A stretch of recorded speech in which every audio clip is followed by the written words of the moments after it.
A warm greeting to the listener. I, Manavta, pursuing BSc Mathematics Honours, will be recording the reading named Political Leadership and Communication. So, heading of the reading is Leadership, Unit 16, Chapter 16. The theme of the reading are in points to understand the concept of leadership for influencing others to work enthusiastically, to understand various theories so as to identify how leaders emerge, to understand various leadership styles so that managers can adopt suitable style, to uh, understand the ingredients and process of leadership development. Contents of the chapters are concept of leadership, in which there will be difference between leadership and management. Second point, leadership theories, in which charismatic leadership theory, trait theory, behavioral theory, situational theory. Third point, leadership styles. First, in which power orientation, leadership as a continuum, liquors management system, employee production orientation, managerial greed, three-dimensional grid, filters, contingency model, Hersey, Blanchard's situational model, path goal model of leadership. Third point, leadership styles in Indian organization, leadership development. Now, on page number 370 of the reading or chapter, no doubt the behavior can be influenced by the exercise of power and authority, but many relying on these elements for desirable behavior in the organization may not bring result as the maximum efficiency.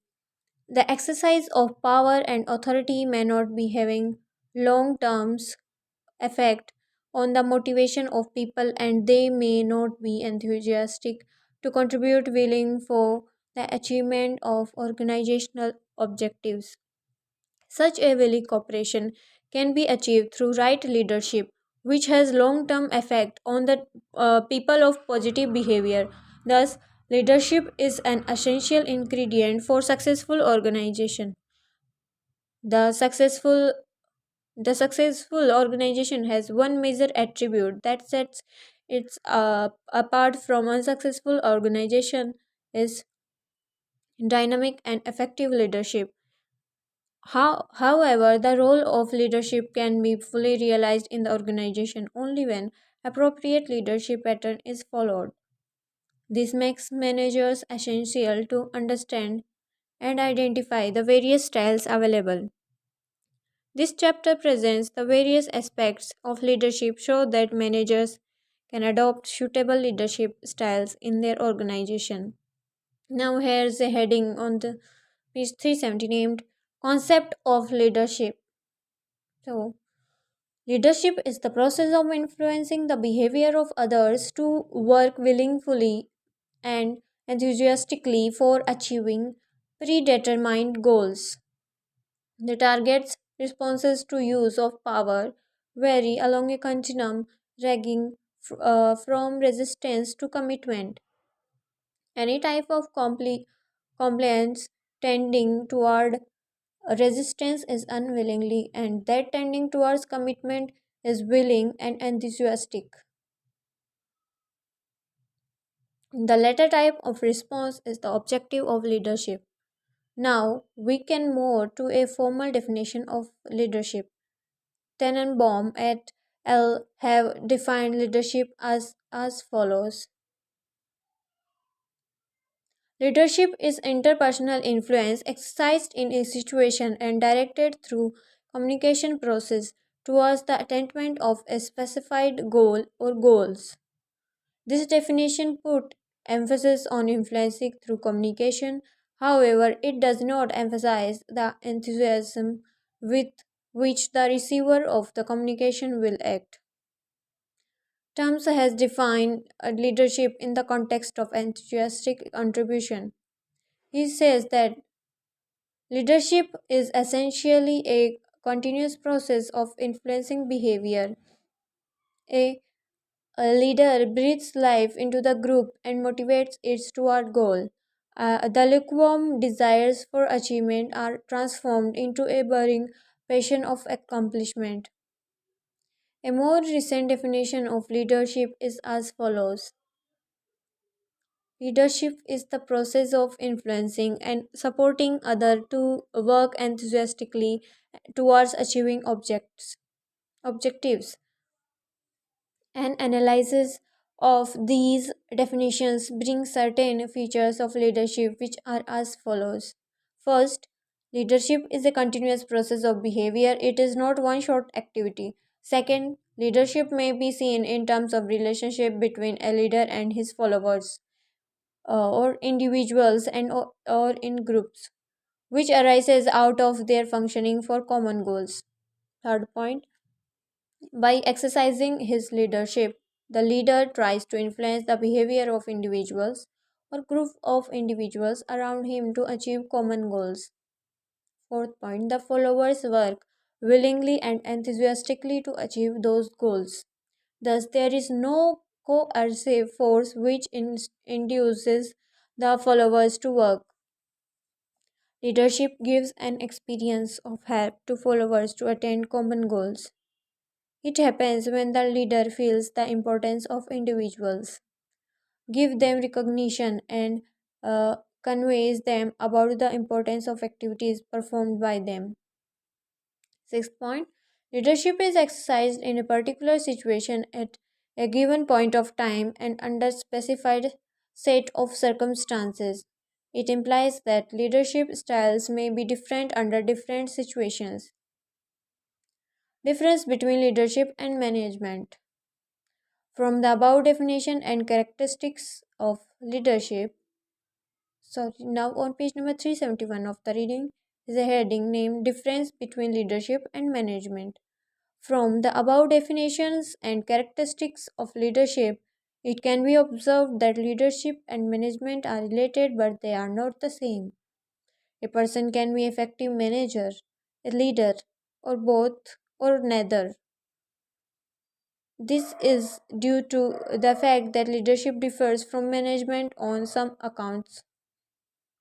John Cotter has identified that leadership differs from management in terms of in achieving the agenda, in terms of the emphasis that is put on four activities. First, creating an agenda. Second, developing a human network in achieving the agenda. Third, executive plans. And fourth, outcome of activities. While leadership emphasizes change in these activities, management believes in status quo. Stephen Covey, a consultant on developing leadership, has emphasized the difference between leadership and management as follows. First point, leadership deals with vision, keeping the mission in sight, and with effectiveness and results. Management deals with establishing structure and system to get those results. It focuses on efficiency, cost benefit analysis, logistic, methods, procedures, and policies. Second point, leadership focuses on the top line, management focuses on the bottom line. Leadership derives its power from values and correct principles. Management organizes resources to serve selected objectives to produce the bottom line. Third point, leadership inspires and motivates people to work together with a common vision and purpose. Management involves controlling and monitoring results against plans, identifying deviations, and then planning and organizing to solve the problems. Fourth point, leadership emphasizes transformational aspects and therefore transformational leadership emerges. Management focuses on transactional aspect and therefore transactional leadership emerges. Transformational leadership is the set of abilities that allow the leader to recognize the need for the change, to create a vision to guide that change, and to execute change effectively. Transactional leadership involves routine, regimented activities, assigning work, evaluating performances, making decisions, and so forth.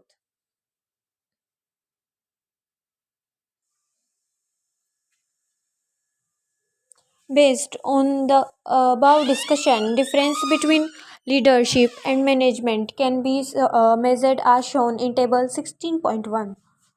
Name of the table 16.1: difference between leadership and management. Here are three divisions in the table. First, factors, second, leadership, and management. So, first point in under factors is source of power, under leadership, personal abilities, under management, authority delegated. Factors focus in leadership, its vision and purpose. In management, its operating results. Third point, approach in leadership, its transformational and its management transactional. Fourth factor, process. Under leadership, inspirational. Under management, control. And the fifth point, a fifth factor, its emphasis. Under leadership, its collectivity. Under management, individualism. Factor sixth, futurity. Under leadership, proactive. Under management, reactive. Seventh factor, type. Under leadership, formal and informal. Under management, it's formal.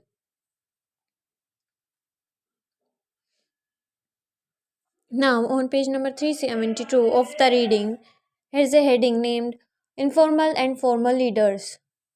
Uh, Leaders arise in many situations. Even informal social groups have leaders. When grow, endure, and become formal, the persons are elected as leaders. Normally, the persons elements to offices are the ones who are natural leaders of the group. Their views get attention for the members even without formal election, but with election. Those natural leaders are the members even without formal election. Those natural leaders are consciously acknowledged.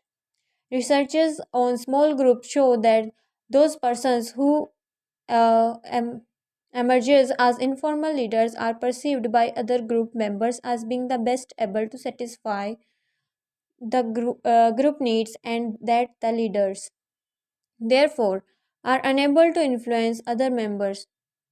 A leader derives his influence from the members feeling or intuition that he can help to satisfy for needs. Consequently, they are willing to submit within the limits to his guidance.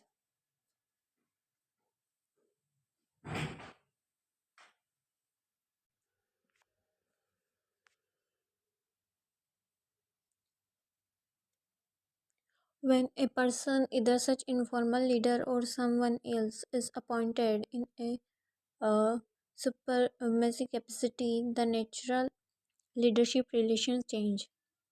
Such change occurs in two respects. First, when a person is appointed in superior capacity, he gets authority from organization. The second, the authority enables him to increase or decrease the satisfaction of his subordinates. Second, because of appointment, he is the obligation of achieving organizational objectives, besides an obligation to provide satisfaction to his subordinates. However, an appointed or formal leader cannot solely rely upon the use of authority for getting desired results from his subordinates, because, as discussed earlier, subordinates seldom put maximum effort under pressure of authority. Thus, a chief executive having more authority but lacking leadership qualities may be less effective as compared to a foreman with less authority but high degree of leadership qualities. Regardless of these differences between formal and informal leadership, however, a leader is able to direct the action of his followers because they believe he can provide rewards or prevent penalties that satisfy their needs. Now has a heading named Importance of Leadership as Influence Process. Leadership is an important factor for making any type of organizations successful. Throughout the history, it has been recognized that the difference between success and failure, whether it's a war, a political movement, a business, or a team game, can be attributed largely to leadership. Here, we are more concerned about manager as a leader. Without a good leader, organization cannot function efficiently and effectively. Since the organization is basically a deliberate creativity of human being for certain specified objects, the activities of its membership need to be directed in a certain way. Any departure from this way will lead to inefficiency in the organization. Direction of activities in the organization is affected by the leader. The importance of good leadership can be seen as follows. First, motivating employees. As discussed earlier, motivation is necessary for work performance. Higher the motivation, better would be the performance. A good leader exercises his leadership, motivates the employees for high performance. Good leadership, the organization itself is a motivating factor for the individuals. Second, creating confidence. A good leader may create confidence in his followers by uh, uh, by directing them, giving them advice, and getting through them good results into the organization. Once individual with the help of a leader puts high efficiency, he tries to maintain it as he acquires certain level of confidence towards his capacity. Sometimes individuals fails to recognize qualities and capabilities to work in the absence of good direction. Third, building moral. Moral is expressed as attitudes of employees towards organization, management, and voluntary corporation to offer their ability to the organization. High, moral, high morality leads to high productivity and organizational stability. Through providing good leadership, the organization employees' morale can be raised high, ensuring high productivity and stability in the organization. Now, on page 363 of the 373 of the reading, thus good leadership is essential in all aspects and managerial functions, whether it be motivation, communication, or direction. Good leadership ensures success in the organization and unsatisfactory human performance in any organization can be primarily attributed to poor leadership. Now, here's a heading named Leadership Theories. Leadership has probably been written about, formally researched, and informally discussed more than any other single topic. Despite all the attention given to it, leadership still remains pretty much of black box or unexplainable phenomenon. It is known to exist and to have tremendous influence on human performance, but its inner workings and specific dimensions cannot be precisely spelled out.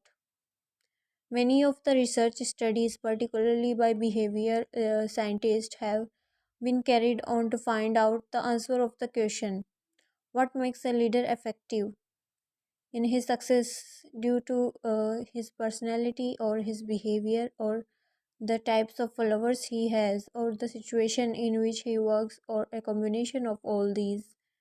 This researcher, however, could not give a satisfactory answer to the question. Instead, their researchers have resulted into various theories or approaches of leadership, the prominent among these being trait theory, behavioral theory, and situational theory.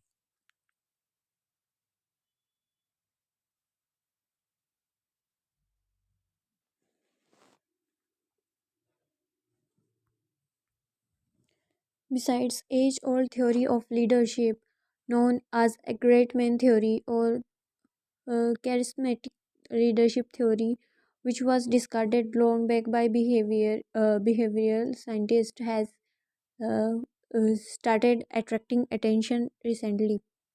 Each of these theories has its own contribution, limitation, assumption, and framework of analysis. In this section, we shall discuss uh, these theories so that a background can be provided to the study of leadership styles which leaders may adopt to influence the behavior of their followers. The discussion of these theories is based on the sequence in which these have emerged. Now, here's a heading named Charismatic Leadership Theory. Charismatic leadership theory, also called as great man theory by some, can be tracked back to ancient times. Plato's Republic and Confucius' Analects dealt with leadership. They provided some insights of leadership. Subsequent studies based on these insights have suggested that a leader is born and not made. A leader has some charisma which acts as influencer. Charisma is a Greek word meaning gift. Thus, charisma is God gifted attribute in a person which makes him a leader is irrespective of the situations in which he works. Charismatic leadership leaders are those who inspires followers and have a major impact on their organizations through their personal vision and energy. Occasionally, a leader emerges whose high visibility and personal charisma catch the public consciousness. Robert who proposed a relook on charismatic theory, suggests that charismatic leaders have very high levels of referent power and that some of that power comes from their need to influence others. According to him, the charismatic leader has extremely high levels of self confidence, dominance, and strong conviction in the normal rightness of his or her beliefs, or at least the ability to convince the followers that he or she possesses such confidence and conviction. He suggests further that charismatic leaders communicate vision or higher level goal or transcendent that captures the commitment and energy of the followers.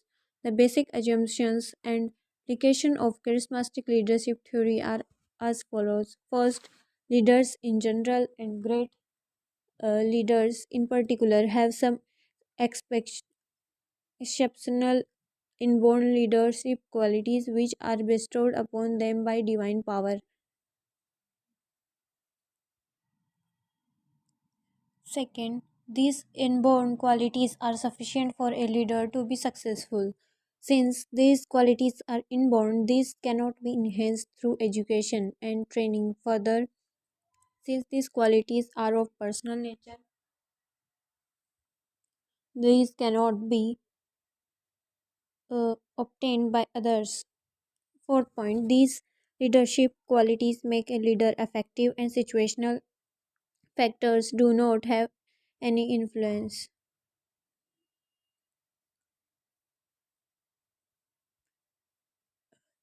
Now, here's the heading Implication of the Theory on page 374.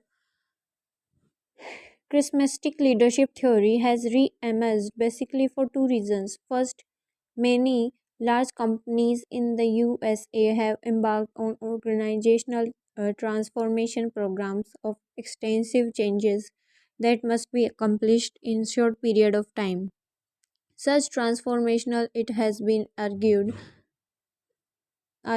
require transformational leaders. Second, many feel that by concentrating on traits, behaviors, and situation, leadership theories have lost sight of leaders. These theories discuss more about transactional leaders and not about transformational leaders. A transactional leader determines what subordinate need to do to achieve objectives, classifies those requirements, and helps Subordinates become confident that they can reach that they they can reach their objectives. A transformational leader inspires his followers through vision and energy.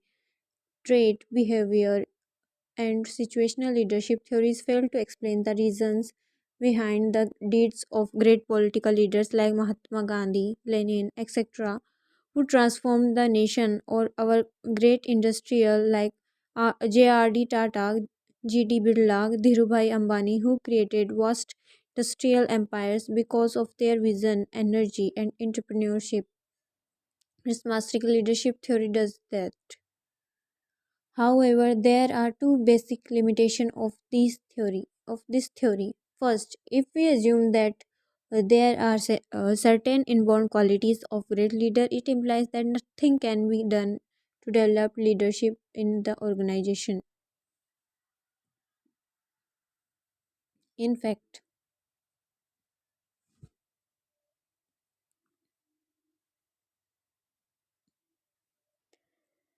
second, a charismatic leader may fail in a changed situation. For example, Winston Churchill, the late Prime Minister of Great Britain, was very effective during the World War II, but he flopped afterwards. Thus, we can derive that the situation variables will play their own role in determining leadership effectiveness.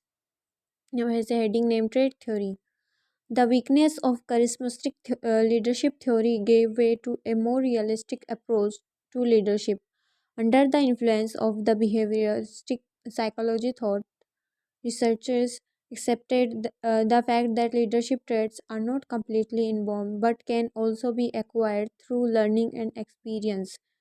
Trait is defined as a relatively enduring quality of an individual. The trait approach seeks to determine what makes a successful leader from the leader's own personal characteristics. From the very beginning, people have emphasized that a particular individual was a successful leader because of his certain qualities or characteristics. Trait approach leadership studies were quite popular between 1930 to 1950. The method of study was to select leaders of eminence and their characteristics were studied. It was the hypothesis that the person having certain traits could become successful leaders. Various research studies have given intelligence, attitudes, personality, and biological factors as ingredients for effective leaders. A review of various research studies has been presented by Stogdill. According to him, various trait theories have suggested these traits a successful leader. Now, on page number 375, here are some points. First, physical and constitutional factors. For example, height, weight, physique, energy, health, and appearance. Second, intelligence. Third, self confidence. Fourth, sociability. Fifth, will. For example, initiative, persistence, ambition. Sixth, dominance. And seventh, surgency. For example, talkative, cheerfulness, geniality, enthusiasm, expressiveness, alertness, and originality. In a latest study, Kinsey has found supervisory ability, achievement motivation, self actualizing intelligence, self assurance, and decisiveness as the qualities related with leadership success. The current research on leadership traits suggests that some factors do help differentiate leaders from non leaders. The most important traits are a high level of personal drive, desire to lead, personal integrity, and self confidence. Cognitive ability, business knowledge, charisma, creativity, flexibility, and personal warmth are also frequently desired. Anderson Consulting conducted a study of 90 global chief executive to find out the qualities required for an ideal chief executive in the present era of globalized economy. The study highlighted 14 qualities. Accordingly, a chief executive thinks globally, anticipates opportunity, creates a shared vision, develops and empowers people, appreciates cultural diversity, builds teamwork and partnership, embraces change, shows a competitive advantage, demonstrates a personal mastery, shares leadership, and lives the values. The various studies show wide variation in leadership traits. The various traits can be classified into innate and acquirable traits on the basis of their source. Innate qualities are those which are possessed by various individuals since their birth. These qualities are natural and often known as God gifted. On the basis of such qualities, it is said that leaders are born and not made. These qualities cannot be acquired by individuals. The following are the major innate qualities in a successful leader. First, physical features. Physical features of a man are determined by hereditary factors. Heredity is the transmission of the qualities from ancestor to descendant through a mechanism lying primarily in the chromosomes of the germ cells. Physical characteristics and rate of maturation determine the personality formation, which is important factor in determining leadership success. To some extent, height, weight, physique, health, and appearance are important for leadership. Second, intelligence. For leadership, higher level of intelligence is required. Intelligence is generally expressed in terms of mental ability. Intelligence, to a very great extent, is a natural quality in the individual because it is directly related with brain. The composition of brain is a natural factor, though many psychologists claim that the level of intelligence in an individual can be increased through various training methods. Acquirable qualities of leadership are those which can be acquired and increased through various processes. In fact, when a child is born, he learns many of behavioral patterns through socialization and identification processes. Such behavioral patterns are developed among the child as various traits over a period of time. Many of these traits can be increased through training programs. Following are major qualities essential for leadership. First, emotional stability. A leader should have high level of emotional stability. He should be free from bias, is consistent in action, and refrains from anger. He is well adjusted and has no antisocial attitudes. He is self confident and believes that he can meet most situations successfully. Now, on page 376, his second point, human relations. A successful leader should have adequate knowledge of having relations. That is how he should deal with human beings. Since an important part of a leader job is to develop people and get their voluntary cooperation for achieving work, he should have intimate knowledge of people and their relationship to each other. The knowledge of the human beings behave and how they react to various situations is quite meaningful to a leader. Third, empathy. Empathy relates to observing the things or situations from other points of view. The ability to look at the things objectively and understanding them from others' point of view is an important aspect of successful leadership. When one is empathetic, he knows what makes the other fellows think as they do, even though he does not necessarily agree with others' thought. Empathy requires respect for other persons, their rights, beliefs, various views, and feelings. Objectivity. Objectivity implies that what a leader does should be based on relative facts and information. He must assess these without any bias and prejudice. The leader must have his relationship on his objectivity. He is objective and does not permit himself to get emotionally involved to the extent that he finds it difficult to make an objective diagnosis and implement the action required. Fifth point, motivating skills. Not only a leader is self motivated, but he has requisite quality to motivate his followers. Though there are many external forces which motivate a person for higher performance, there is inner drive in people also for motivation to work. The leader can play active role in stimulating these inner drives of his followers.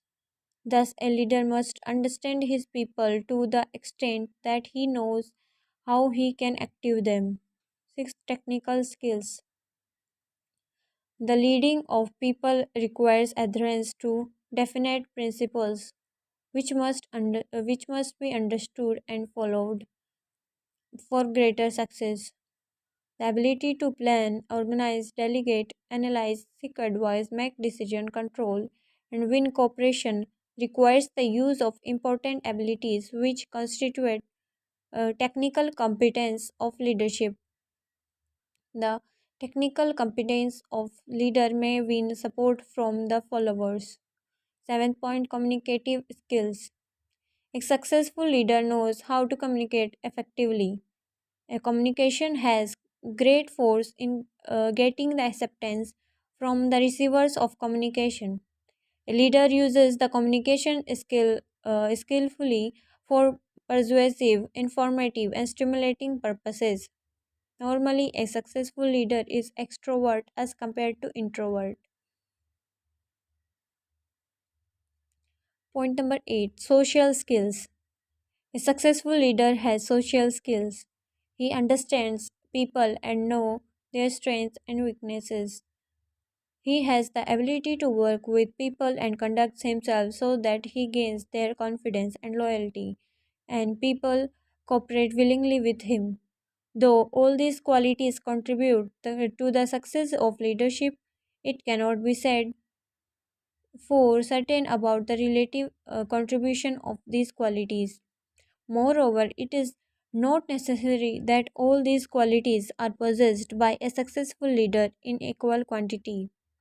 The list of qualities may be only suggestive and not comprehensive.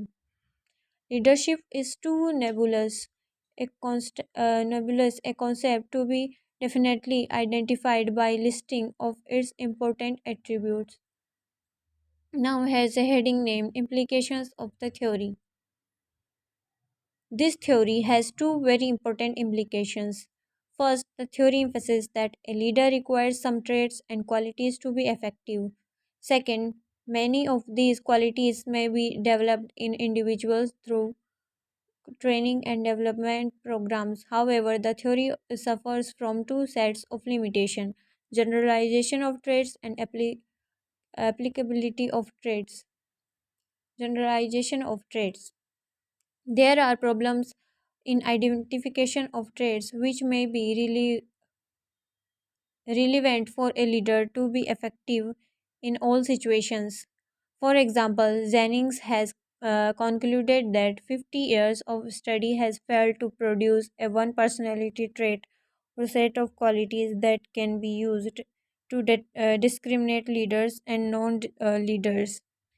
Now, on page number 377 of the reading, a similar comment comes from House and Bates when they have concluded that the various studies on traits have failed to uncover any traits that clearly and consistently distinguish leaders and followers. Many other behavioral scientists hold similar views.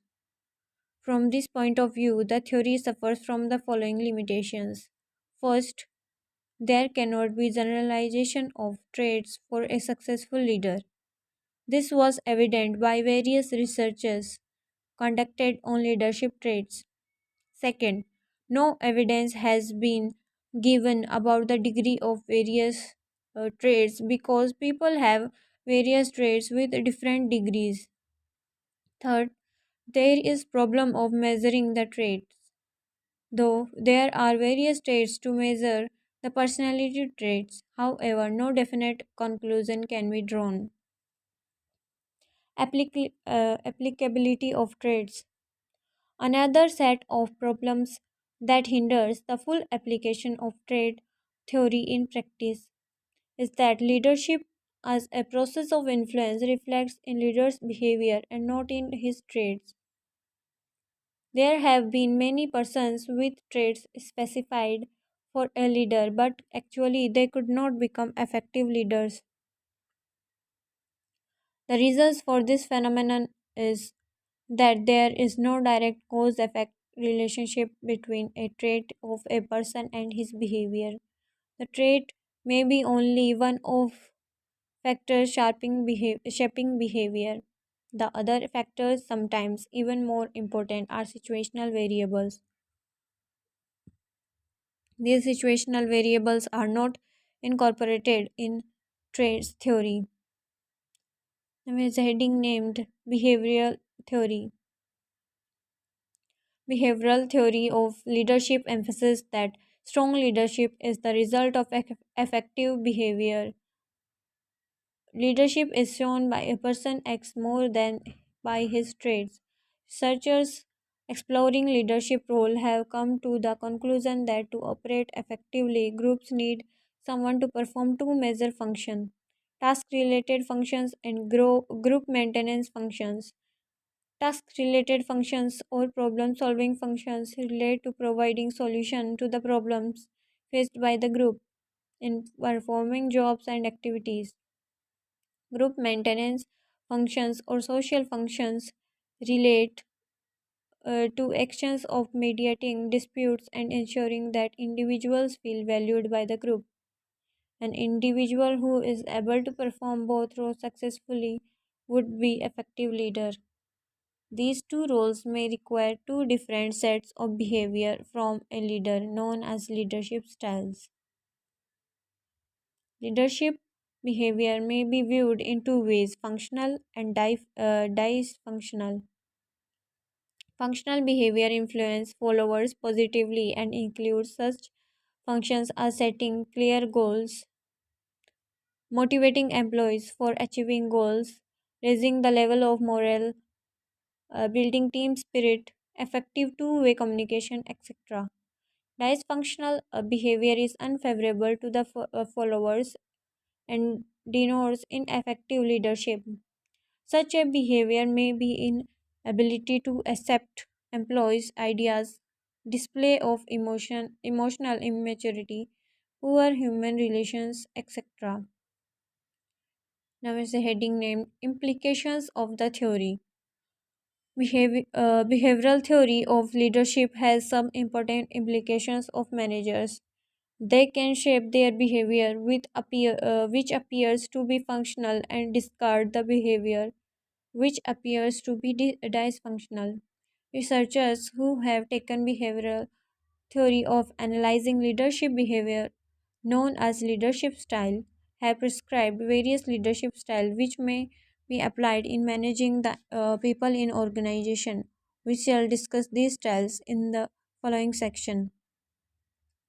Now, page number 378 of the reading. This theory suffers from two basic limitations. First, a particular behavior may lead a functional at a point of time, but it may die dysfunctional at another point of time. Thus, the time element will be a decider of the effectiveness of the behavior and not the behavioral itself. Second, effectiveness of leadership behavior depends on various factors which are in the leader but external to him, like nature of followers, subordinates, and the situation under which the leader's behavior takes place. These factors have not been given adoption. acceptance consideration. To that extent, the theory does not explain leadership phenomenon fully. Situational theory. Situational leadership approach was applied for the first time in 1920 in the armed forces of Germany with the objective to get good generals under different situations. In the business organizations, much emphasis on the leadership researchers was placed on the situations that surrounded the exercise of leadership since early 1950s. The prime attention in situation theory of leadership, that also known as contingency theory, is given to the situation in which leadership is exercised. Therefore, effectiveness of leadership will be affected by the factors associated with the leader and factors associated with the situation. These dimensions of leadership have been presented in Figure 16.1. Figure 16.1 named factors affecting leadership uh, effectiveness. The factors are subordinates, characteristic, leader situations, group factors, and organizing factors. The various factors affecting leadership effectiveness may broadly be classified into the major categories: leaders, behavior, and situational factors. The combination of both these factors determines leadership effectiveness. Let us discuss these factors and their impacts on leadership effectiveness. Leaders' behavior. Leader's behavior is affected by two variables: leader's characteristics and his uh, hierar- hierarchical positions in the organization. First, leader's characteristics. An individual's behavior is leaders' hierarchical positions. The organization is important because persons at different levels face difficult kinds of problem, which affects the degree of participation between the superior and his subordinates in arriving at decisions to solve the problems. Managers at higher levels are more concerned with the long term complex problems which require more participation in decision making. Managers at lower level are more concerned with short term problems involving the daily operations which may not require high level of participation. The degree of this participation affects the leader's behavior. Situational factors. Beside the leader related factors, leadership effectiveness is affected by situational factors as these factors affect the leader's behavior to the extent a leader matches the requirement of these factors. His leadership will be effective. The various situational factors may be grouped into four categories: subordinate characteristics, leader situation, group factors, and organizational factors. For subordinate characteristics, various factors which affect the individual behavior, as discussed in the case of the leader, are relevant for the subordinate too. Second, leader situation. The leader situation is respect to his subordinate is an important factor affecting leadership effectiveness. There are two main variables which determine the leader's situation: leader's position power, leader subordinate relationship. Leader's position power helps or hinders in influencing others. Thus, high position power simplifies the leader's task of influencing others, while low position power makes the leader's task more difficult. Another factor that is leader subordinate relation is based on the classical exchange theory, which suggests that there is two-way influence in a social relationship. Thus, good followers need to succeed in their own jobs with the help of leader while helping their leader to succeed at this. Thus, if the leader has good subordinates and good relations with them, he is likely to be more effective. Third, group factors. Various group factors like task design, group composition, group norms, group cohesiveness, and peer group relationship affect leadership, effectiveness, and performance. If these factors are favorable, the leader will be effective. Fourth, organizational factors. Organizational factors like organizational climate and organizational culture affect leadership effectiveness. If these are conductive, the leader will be effective. Implication of the theory. Situational theory has wide implication for managers in the sense that it offers clues why a manager who is successful in one situation fails when there is change in the situation. Therefore, the managers may do better by adopting management practices, including leadership, which match with the situational variables. In fact, the system and contingency approach has become the way of thinking in management, and leadership is no exception. This theory, however, should not be taken as the final word in leadership. The theory appears to be good on the surface but becomes quite complex in practice because of the presence of numerous contingent factors. However, managers can overcome this problem by diagnosing these factors suitably. This is not necessarily provided by theory, but experience has its role, as we have pointed out in chapter 1. There appears to be one more important lacuna in this theory. The theory loses the insight of leadership, and the leader is overwhelmed by the contingent factor.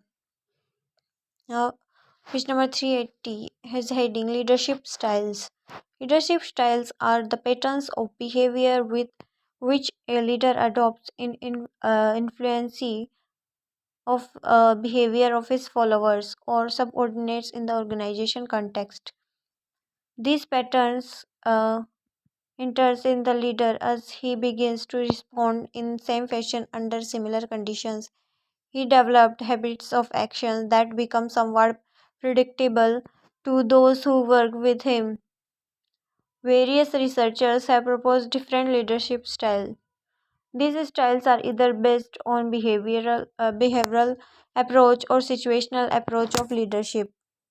Some of important theories models prescribing leadership styles are given below. Based on behavioral approach, first power orientation, second leadership as a continuum, third employee production orientation, fourth Likert management system, fifth managerial grid, sixth tridimensional grid. Based on situational approach, first Fielder's contingency model, second Hersey and Blanchard's situational model, third path goal model. Such a classification does not necessarily mean that a particular theory or model grouped under one particular approach of leadership does not consider the tenets of other approach it may consider. However, such a consideration is secondary and theory has not been but on such a consideration has not been based on such a consideration. Power orientation. Power orientation approach of leadership styles is based on the degree of authority which a leader uses in influencing the behavior of his subordinates. Based on the degree of use of power, there are three leadership styles. First, autocratic leadership. Second, participative leadership. Third, free rein leadership. Autocratic leadership.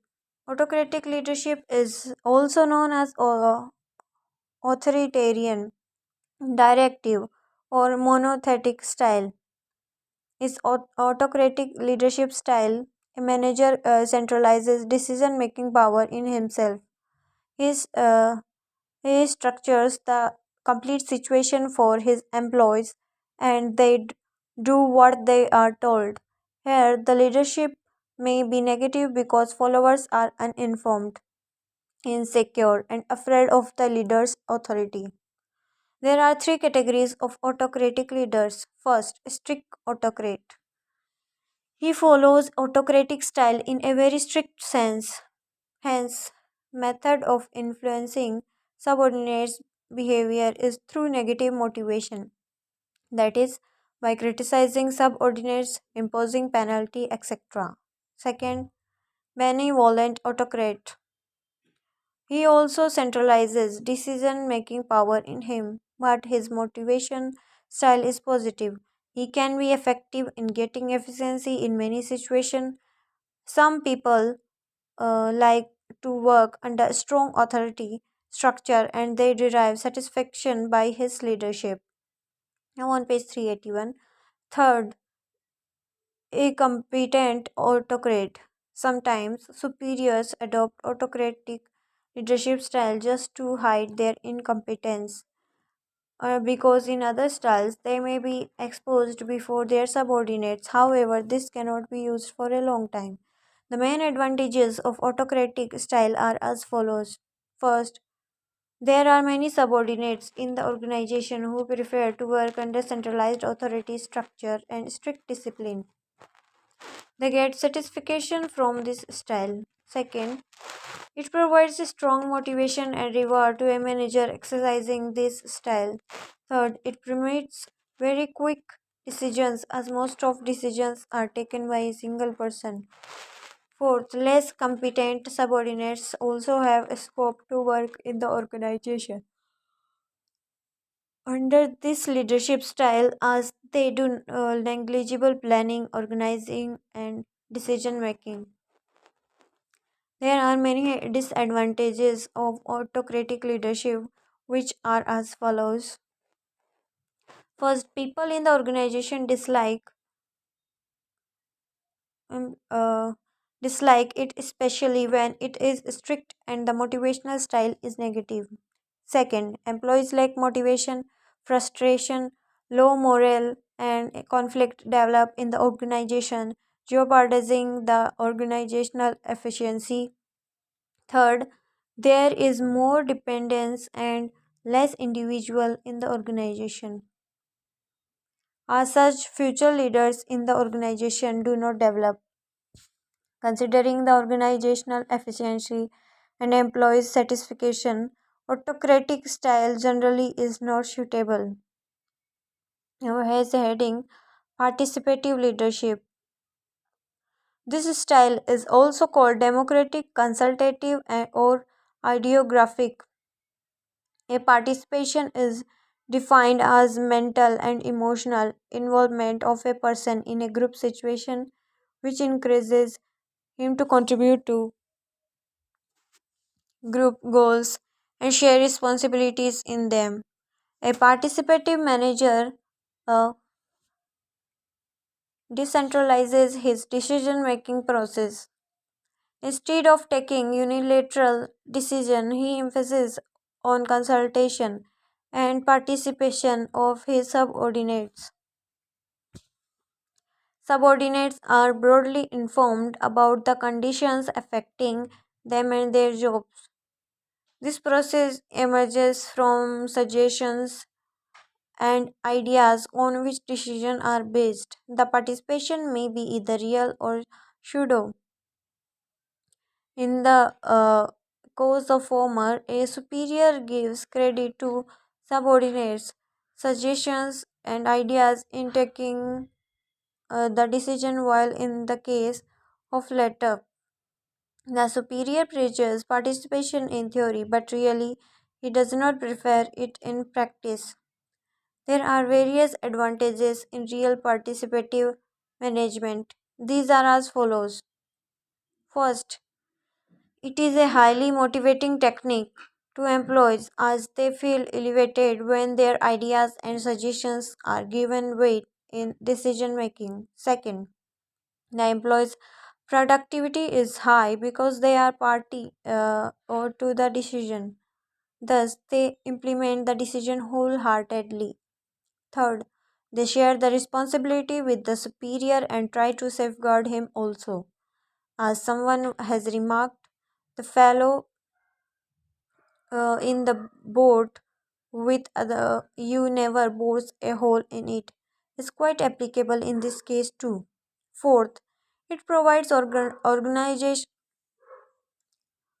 organization stability by raising morale and attitude of employees high and favorable. Further, leaders are also prepared to take organizational positions.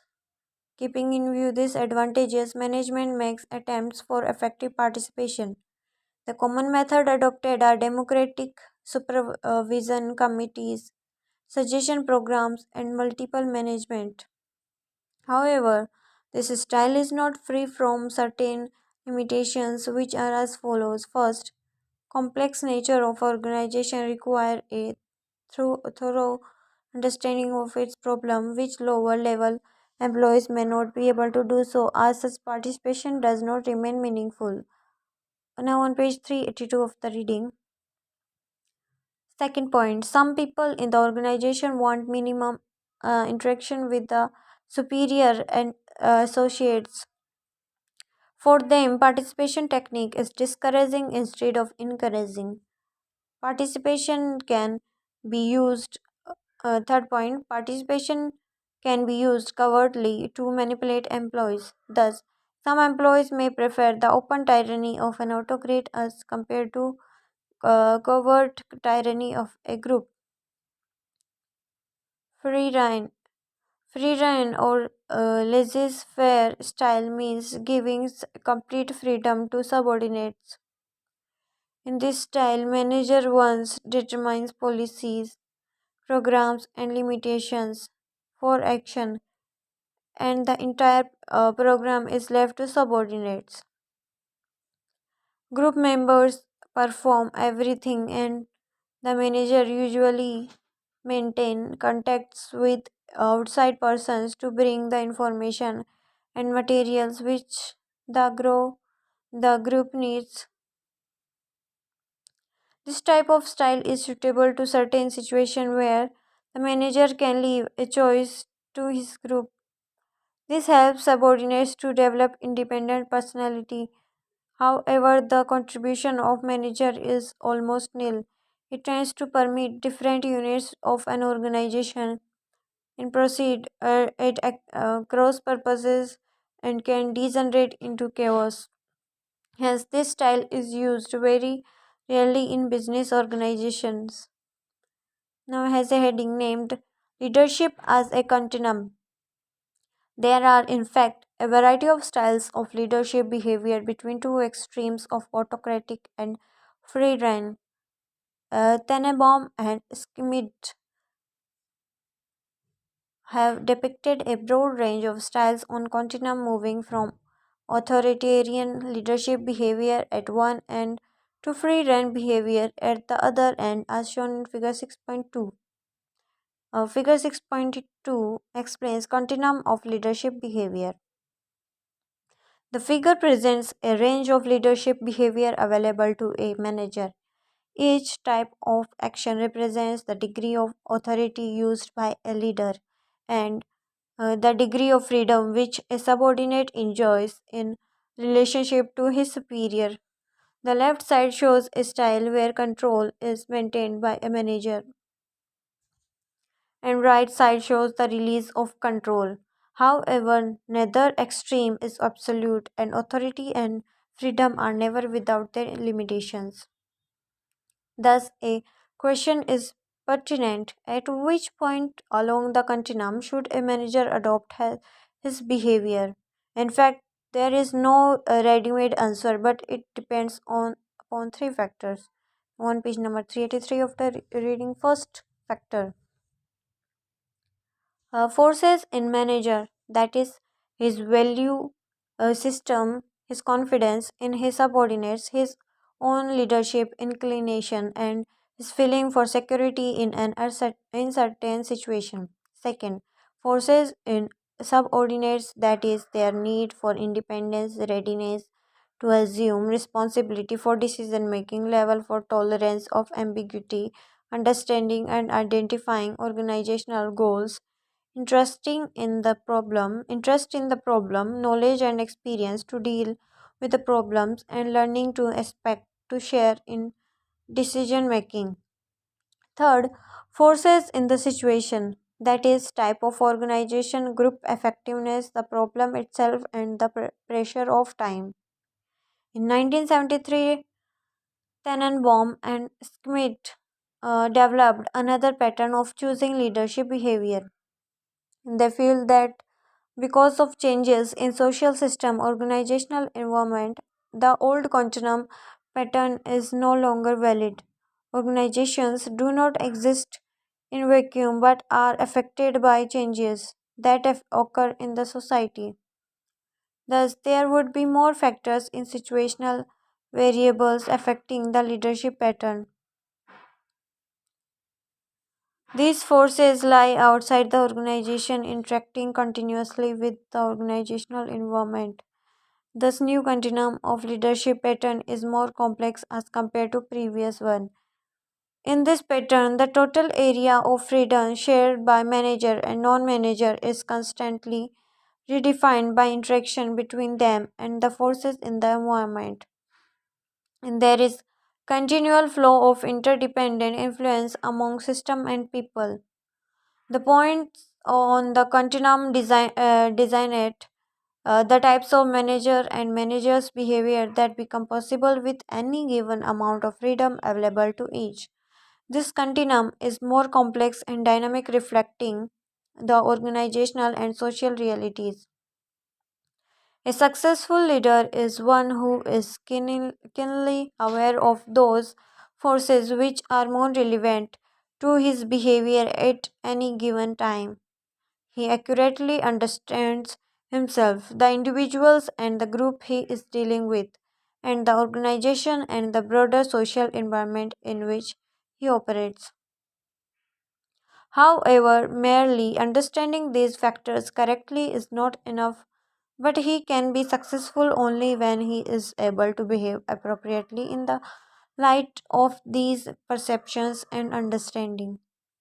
Thus, the authors have observed the successful manager of men can be primarily characterized neither as a strong leader nor as a permissive one. Rather, he is one who maintains a high batting average in accurately assessing the forces that determine what his more appropriate behavior at any given time should be, and in actually being able to behave accordingly. Being both insightful and flexible, he is less likely to see the problem of leadership as a dilemma. Now, here's a heading named Liquors Management System. Francis Lickers and his associates of University of Michigan, USA, have studied the patterns and styles of managers for 3 decades and have developed certain concepts and approaches important to understanding leadership behavior. He has given a continuum of four systems of management as presented in table 16.2. In his management system, Lickers has taken seven variables of different management system. These variables include leadership, motivation, communication, interaction, influence, decision making process, goal setting, and control process. Here, partial table showing leadership process is presented in the next page. Likker's four system of management in terms of leadership styles may be referred to as exploitative, autocratic, benevolent, autocratic, system 2, participative, system 3, and democratic, system 4. Likert, on the basis of intensive research, has shown that high producing departments in several organizations studied are marked by system 4, that is democratic. On page number 384 of the reading, he ascribes this mainly to the extent of participation in management and the extent to the uh, practice of supportive relationship is maintained. He states that leadership and other processes of the organization must be such as to ensure a maximum probability that is interaction and in all relationship within the organization. Each member, in the light of the background values, desires, and expectation, will view the experience as supportive and which builds and maintains the sense of his personal worth and importance. Here's a table 16.2 named Liquors Management System of Leadership, which explain leadership variable and accordingly system 1, system 2, and system 3 and system 4.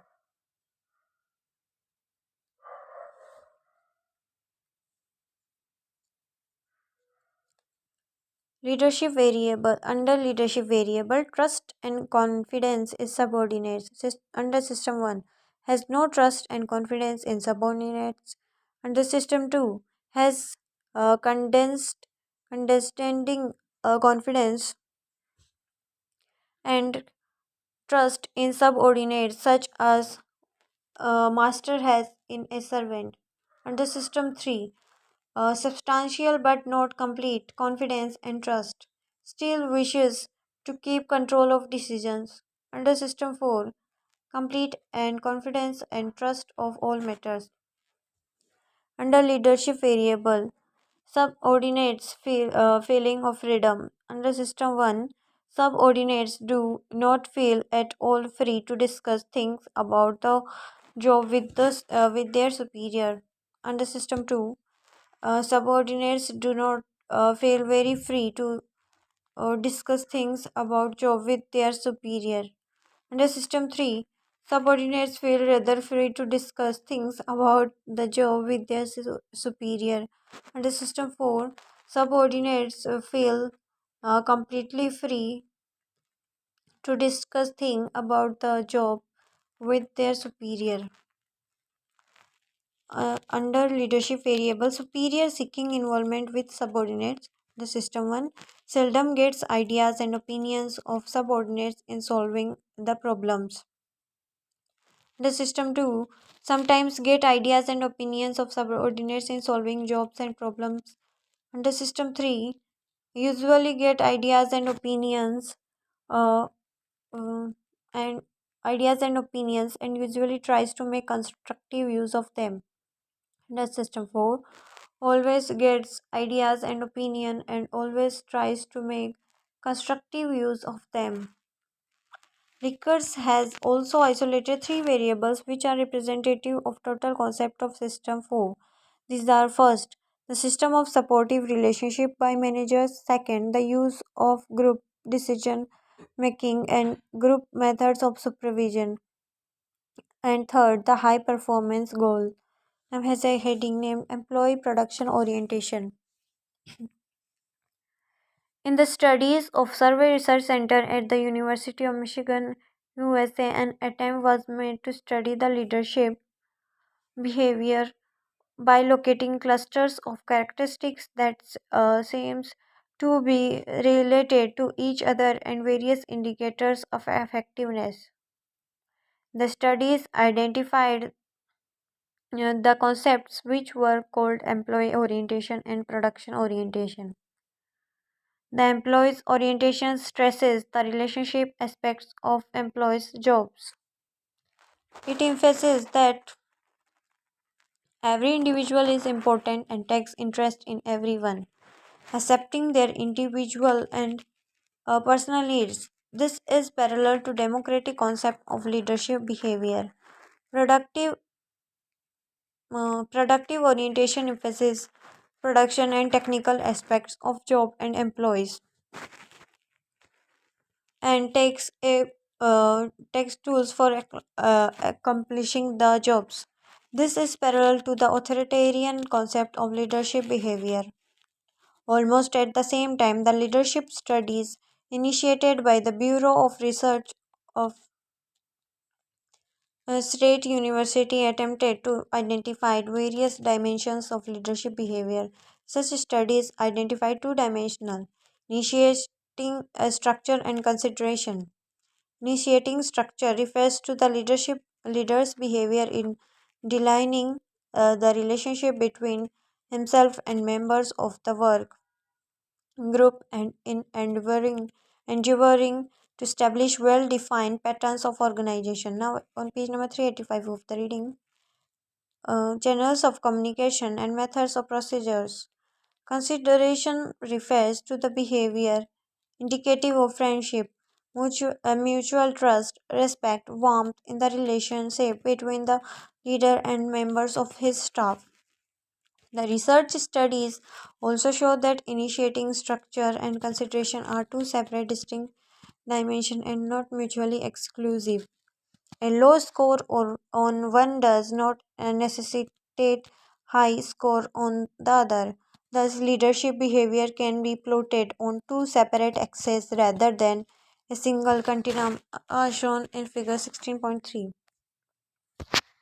Figure 16.3 describes the Ohio State leadership quadrants. In first quadrant, there is high consideration and low structure. Second quadrant, high structure and high consideration. Third quadrant, low structure and low consideration. Fourth structure, high structure and low consideration. The four quadrants show variable combination of initiating structure and consideration. In each quadrant, there is really a relative mixture of initiating structure and consideration, and a manager can adopt any one style. Managerial greed. One of the most widely known approaches of leadership style is managerial greed, developed by Black and Morton. They emphasize that leadership style consists of factors of both task oriented and relation oriented behavior in varying degrees. Their concern for phrase has been used to convey how managers are concerned for people or production, rather than how much production getting out of group. Thus, it does not represent real production or the extent to which human relationships need to be being satisfied. Concern for production means the attitudes of superiors toward a variety of things, such as quality of decisions, procedures, and processes, creativeness of research, quality of staff services, work efficiency, and volume of output.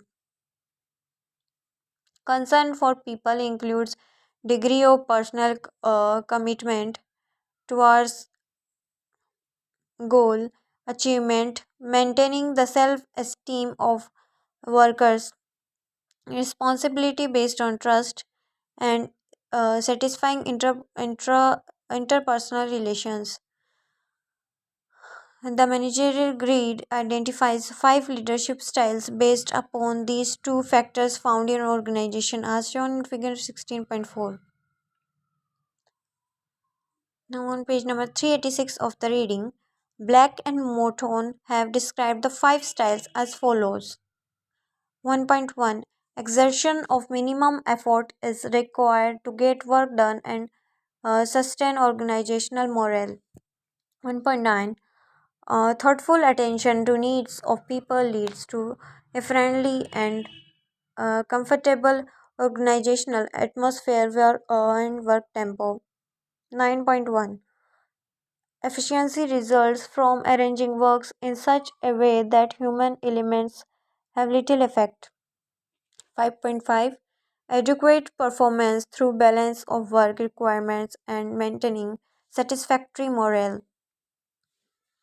9.9 Work accomplished is from committed people with interdependence through common sake in organizational purpose and with trust and respect. Each style point out the relative contents of concern for production or people and important that the most desirable leadership behavior is 9.9 maximum concern for production and people. In fact, Black and Morton had developed training programs that attempt to change managers towards 9.9 management style.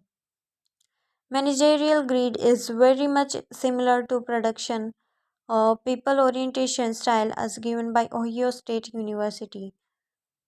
However, there is one basic difference between the two. In managerial greed's concern is a predisposition about something or a attitudinal model that measures the predisposition of a manager, while Ohio State frequency tends to be behavioral model that examines how leaders' actions are perceived by often. Managerial grid is a useful device to a manager for identifying and classifying management styles. It helps him understand why he gets the reaction that he does from subordinates. It can also suggest some alternative styles that may be available to him. However, it does not tell why a manager falls in one part or the other part of grid. What a manager's style is will influenced by many factors, including the superior, the kind of subordinates his superior, and the situation in which he finds himself. In managerial greed, although the four concerns are the midpoint of greed are emphasized,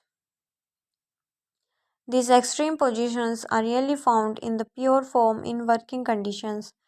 In other words, a manager would more likely have a stack of 8,2 or 4.6 or some such thing. Nevertheless, managerial greed is widely used through the world as a means of managerial training and identifying various combinations of leadership styles. Now, as a heading, three-dimensional greed. Redin conceptualized a three-dimensional grid, also known as 3D management, borrowed some of the ideas from managerial grid.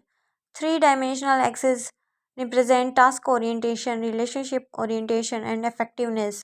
By adding an effectiveness dimension to the task oriented and relationship oriented behavior dimension, Redin has integrated the concept of leadership styles with the situational demand of a specific environment. Task orientation is defined as the extension to which a manager directs his subordinates' effort towards goal attainment. It is characterized by planning, organizing, and controlling. Relationship orientation is defined as the extent to which a manager has personal relationship.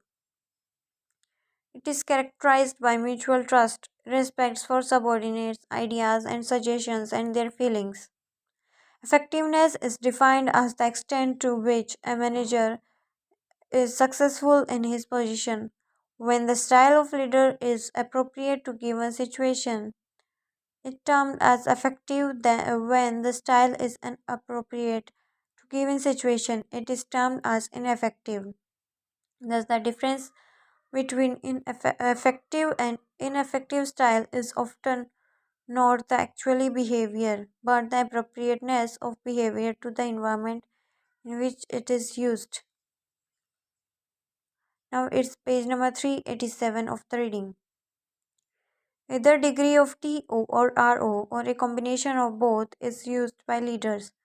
The basis basically there are four styles as shown in figure 6.5, 16.5, named task and relationship orientation. Four styles are related, integrated, separated, and dedicated. These four styles represent four basic types of behavior. The separated manager is concerned with correcting deviations. He writes rules and behavior. The separated manager is related manager accepts other as he finds them. Does not worry about time, sees the organization on as a social system. Like to work with other and obtains cooperation of others by setting examples. Dedicating manager is domineering, interested only in production and does not identify with subordinates. He cannot work without power. The integrated manager get himself and his people involved with the other organization with the organization. There is free two-way communication and strong identification and emphasis on teamwork. Any of the styles can be effective in some situations but not in others. Thus, each one of these styles has a less effective as well as more effective equivalent as shown in figure 6.6, named three-dimensional grid, which explains less effective styles, basic styles, and more effective styles. Thus, the four basic styles result into eight styles. These eight styles result from the eight possible combinations of task orientation, relationship orientation, and effectiveness are shown in figure 16.7, named more and less effective styles, which are three parts named basic style, less effective style, more effective style. In basic style, it concludes integrated, dedicated, related, and separated. Less effective style include compromiser, autocrat, missionary, and deserter. More effective style conclude executive, benevolent, autocrat, developer, and bureaucrat. On page number 388 of the reading, according to this, following are ineffective styles. First, deserter. He has both low task and low people orientation and is completely affected from organizational life. Avoids involvement, does not want to take responsibility and commitment, and believes in minimal output and works to rule. Second, missionary. He shows only interest in harmony, believes in easy life, avoids conflicts, and not take initiative. His objective is to keep his colleagues, subordinates, and superiors happy. Third, autocrat. He is concerned with only the immediate jobs and has no concern for others. His decisions are unilateral and centralized. Believes in suppressing and demands objection of authority, relies more on a negative motivation. Fourth, compromiser. He uses a high task and relationship orientation in a situation that does not require a high concentration in either, is a poor decision maker and avoids decisions weak and yielding, allows various pressures in the situation to influence him too much. The four corresponding affective styles are as follows. First, bureaucrat. He has high orientation towards organizational rules and regulations. Impersonal and less task relationship oriented, produces only few ideas and does not take initiative. Second, developer.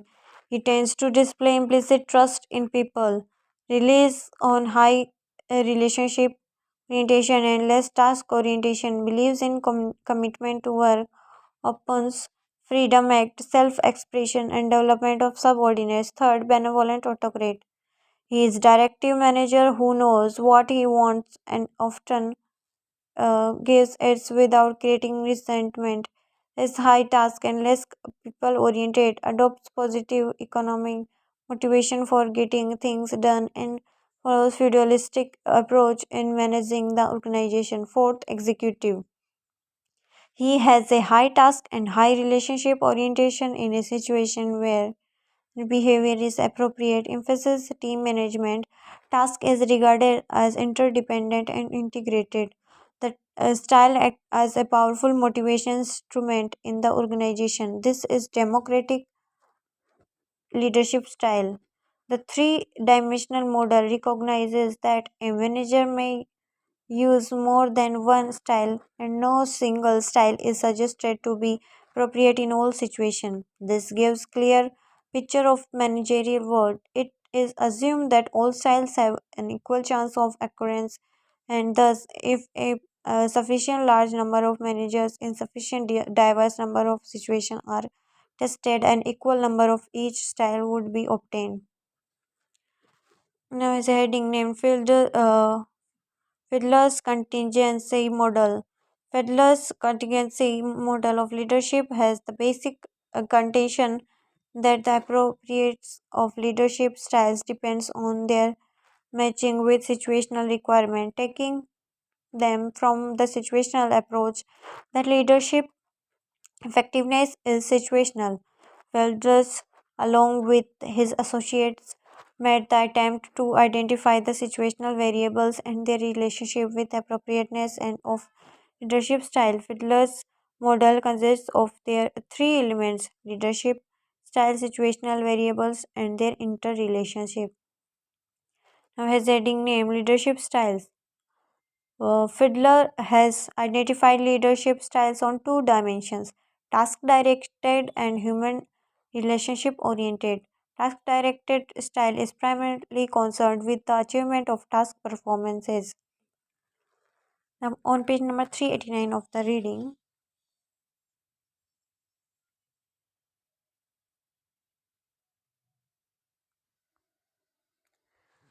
the leader derives satisfaction out of the task performance. Human relative style is concerned with achieving good interpersonal relations and achieving a position of personal prominence. Fiedler used two types of scores to measure the style adopted by a leader: scores on least preferred co-worker (LPC) and scores on assumed similarity (AS) between opposites. Rating on least preferred co-worker was based on an individual liking or disliking of working with, friendly, unfriendly, accepting and rejecting, and so on. Rating on assumed similar was based on the degree of two leaders perceived group members to be like themselves. The scores on two ratings had very high positive correlation. Situational variables. Though there may be many situation factors affecting leadership effectiveness, discussed in previous section, Fiedler has identified three critical dimensions of situation which affect a leader's most effective style. These are leadership positional power, task structure, and leaders number relations, members relation, leaders position power.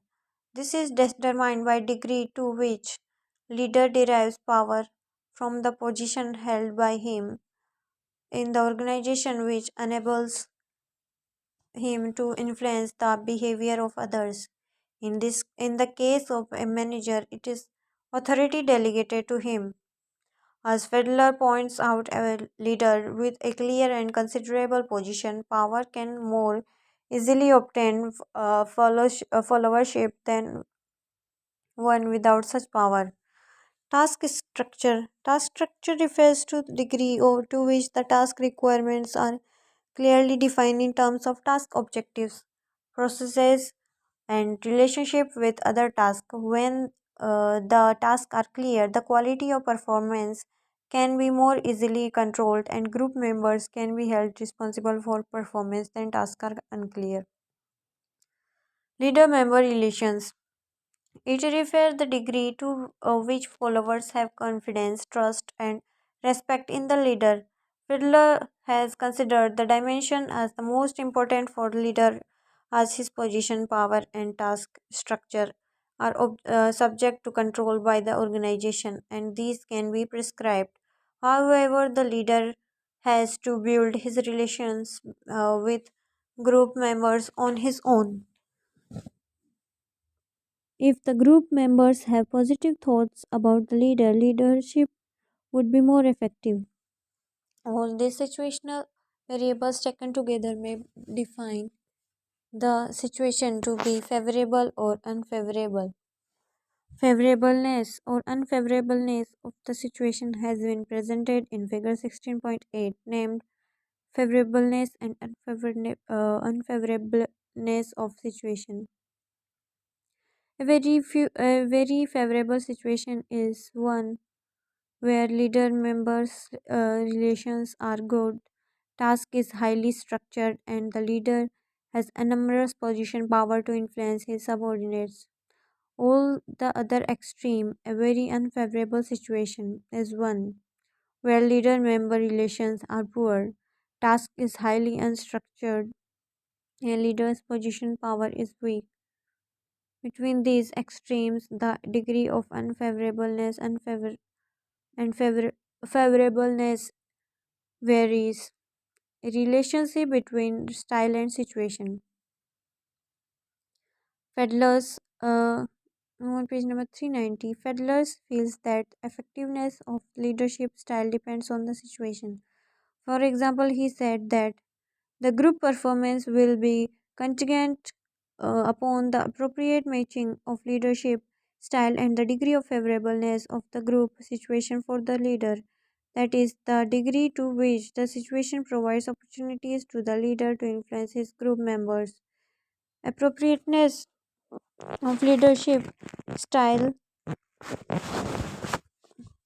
style is different situation has been presented in figure 16.9. Figure 16.9 named Fedler's model of leadership. Thus, task directed and human relation oriented style tends to the effective in the different situations. First, task directed leadership style tends to be better in group situations that are either very favorable or very unfavorable to the leader. Second, human relations oriented leadership style tends to be more to be in group situations that are intermediate in favorableness. The reason for phenomenon has been provided by Fedler. He says that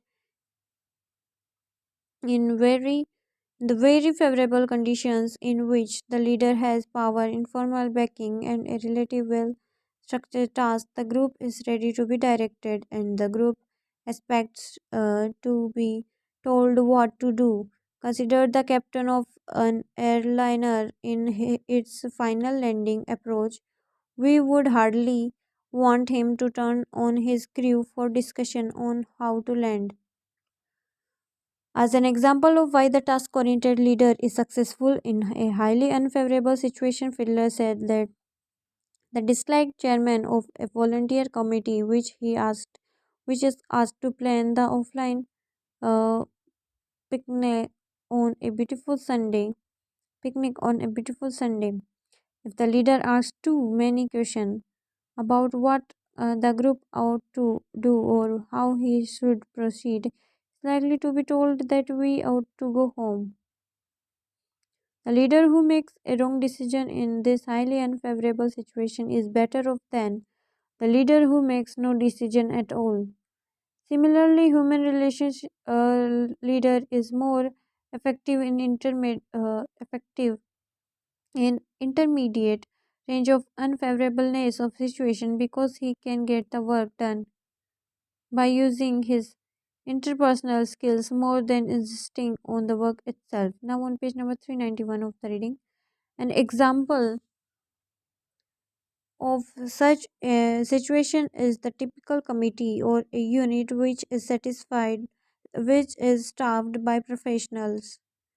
In such a situation, the group members may not only accept the leader, the task may not be completely structured, and the leader may not have adequate authority. He has to rely more on persuasion and interpersonal relations to get work done. Implication of Adler's model. Fedler's model offers a number of implications. The model provides a promising breakthrough in leadership research. Various research studies in leadership have been conducted based on this model and they support the model. It has been commented that this model is and will probably remain a rich source of leadership and its effectiveness. From the viewpoint of organizational implication, Fedler's model offers two implications. First, no leadership style is appropriate for all situations. Therefore, there is nothing like the best style. The managers can adopt the leadership style according to the requirements of situations. Second, there is need for matching leaders and job situations to achieve organizational effectiveness. Fedler says that if we wish to increase organizational and group effectiveness, we must learn not only how to train leaders more effectively but also how to build an organizational environment in which the leader can perform well. Criticism of the model.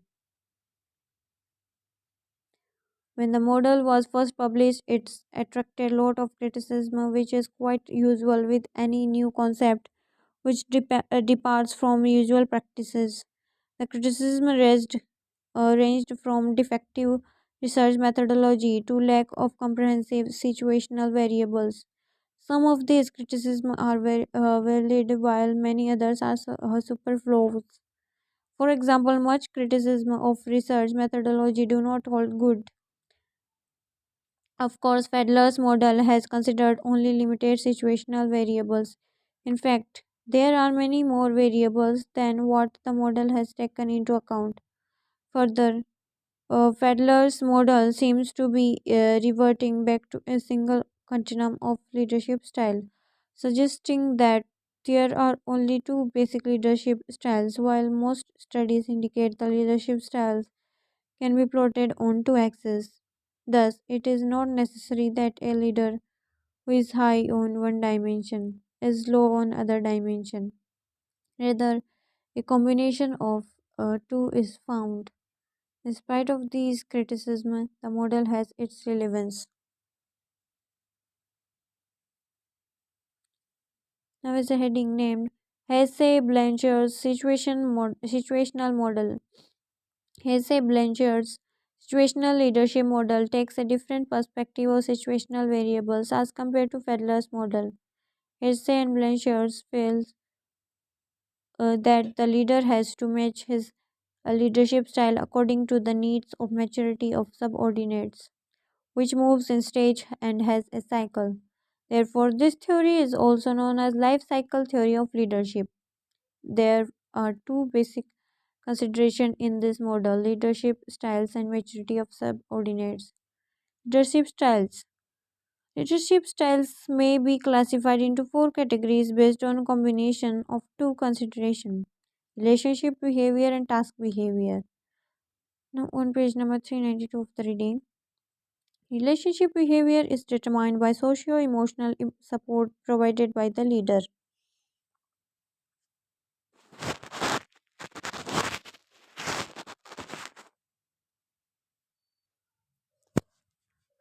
Task behavior is such a terms of the amount of guidance and direction provided by the leader.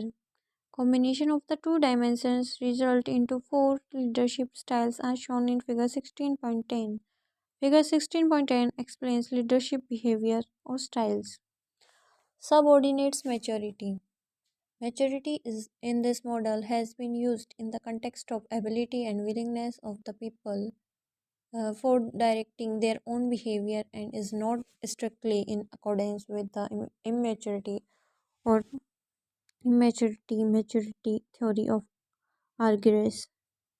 Ability refers to the knowledge and skills of an individual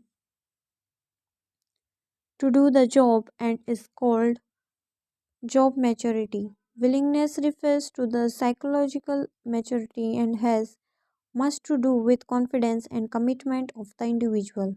These variables of maturity should be considered only in relations to a specific job to performed. That is to say, an individual or a group is not mature or immature in any total sense. All persons tends to be more or less mature in relation to a specific task, function, or objective that a leader is attempting to accomplish through their efforts. In addition to assessing the level of maturity of individuals in the group, he has to assess the maturity level of the group as a whole, particularly if the group interacts frequently together in the same work area. When both components of maturity, ability, and willingness are combined, we can get four combination. A combination first, low ability and low willingness, that is low maturity. Low ability and high willingness, that is low to moderate maturity. Third, high ability and low willingness, that is moderate to high maturity. Fourth, high ability and high willingness, that is high maturity. Combining leadership styles and maturity. If we combine leadership styles and maturity, that is, the leadership style which is appropriate at a given level of maturity, we may arrive at the relationship between the two as shown in figure 16.11. Figure 16.11 explains Hersey's Blanchard's model of situational leadership style. On page number 393 of the reading, thus there are four leadership styles, each being appropriate to a specific level of maturity. The four leadership styles are telling, selling, participating, and delegating. Telling, where the subordinates have low maturity, that is, neither they have ability nor they are willing to do, they require telling leadership style. It emphasizes directive behavior and involves high task behavior and low relationship behavior.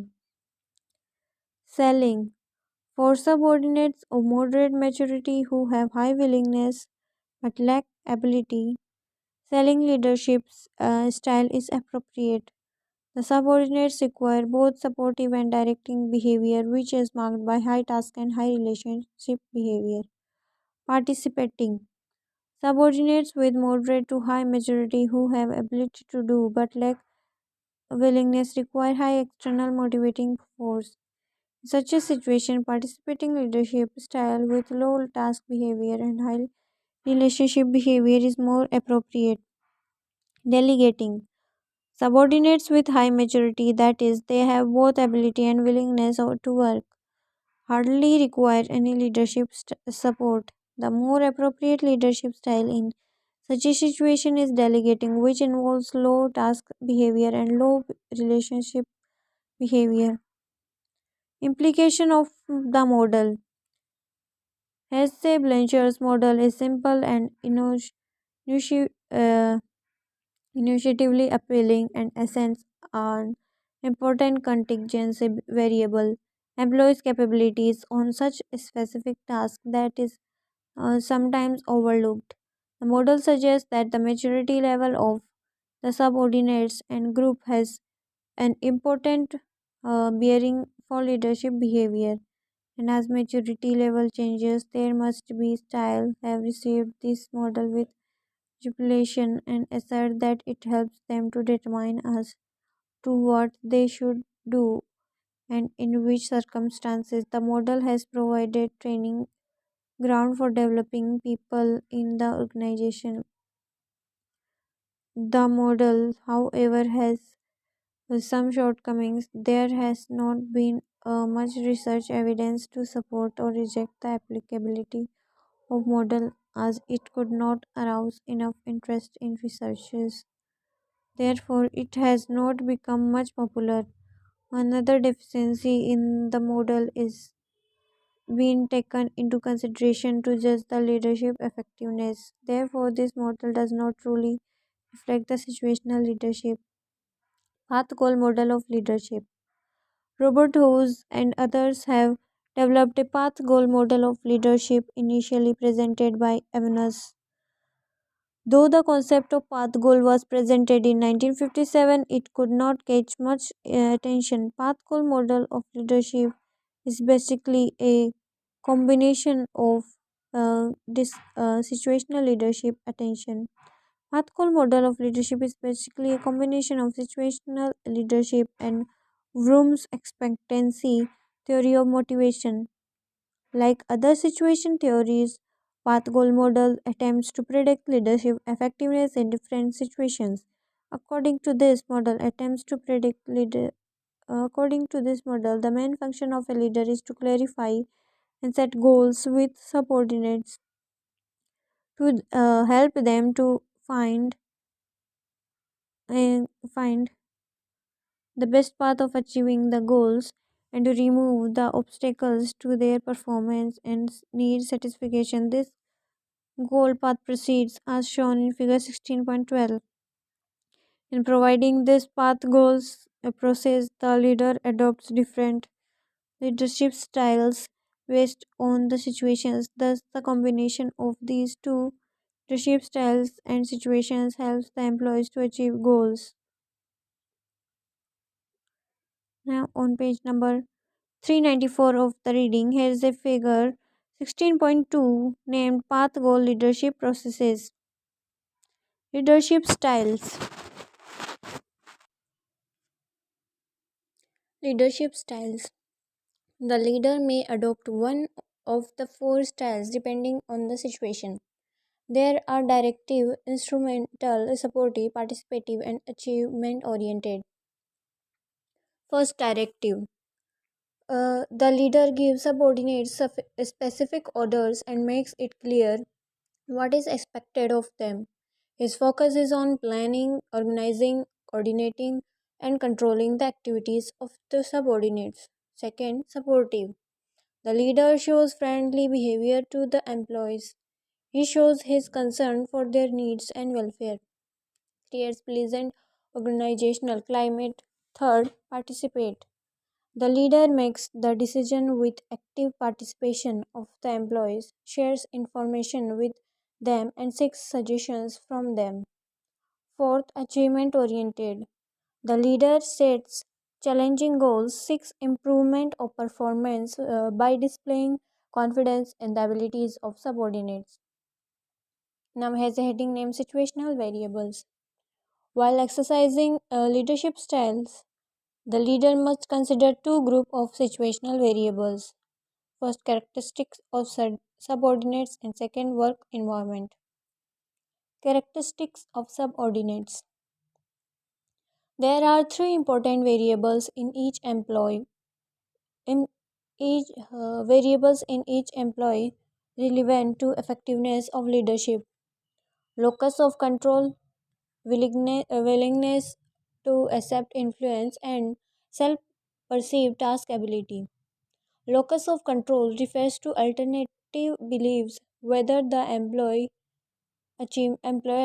achievements are product of his own effort or internal locus of control or the result of outside forces, that is external locus of control. Willingness to accept influence refers to the degree of willingness or unwillingness of an employee to accept influence of others. Self uh, Self presented task ability refers to whether the employee has ability to perform the task or not.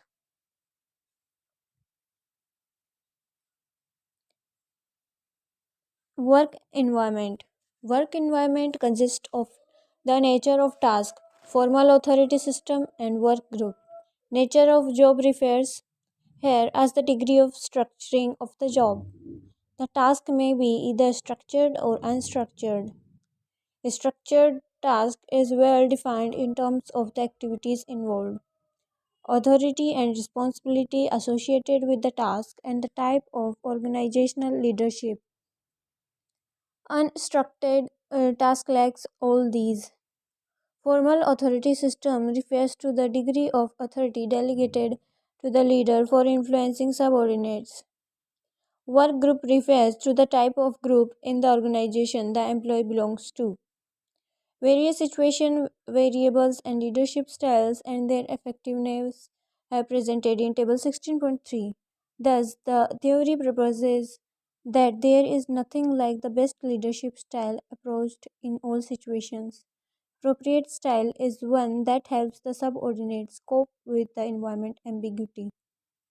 A leader who is able to reduce uncertainties of the task and such clear paths is considered to be satisfying because he increases the expectation of the subordinates that their efforts will lead to desired path.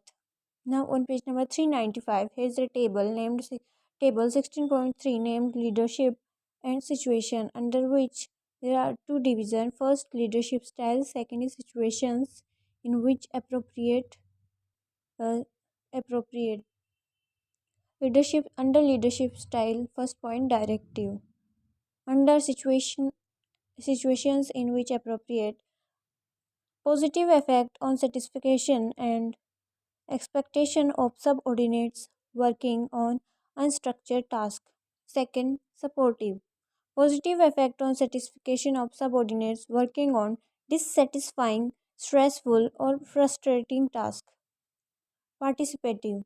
Positive effect on satisfaction of subordinates who are ego involved with non repetitive tasks.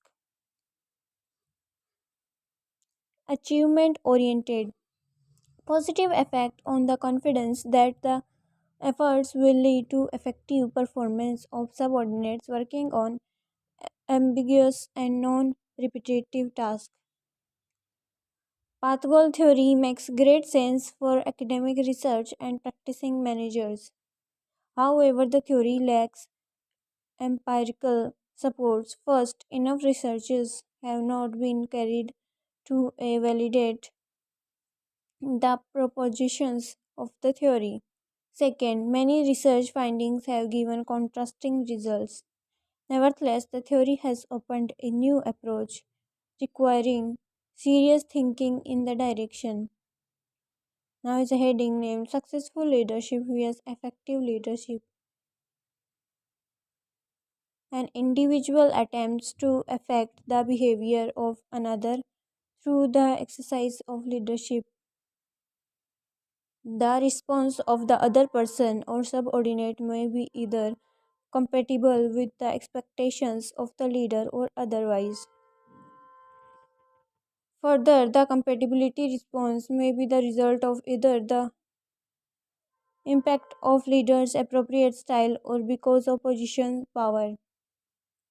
In case of former, the leader is effective, a subordinate sees his own needs being accomplished by satisfying the goals of organization and the leader. In the latter case, the leader is successful in getting compatible behavior, but he has done this because of his position.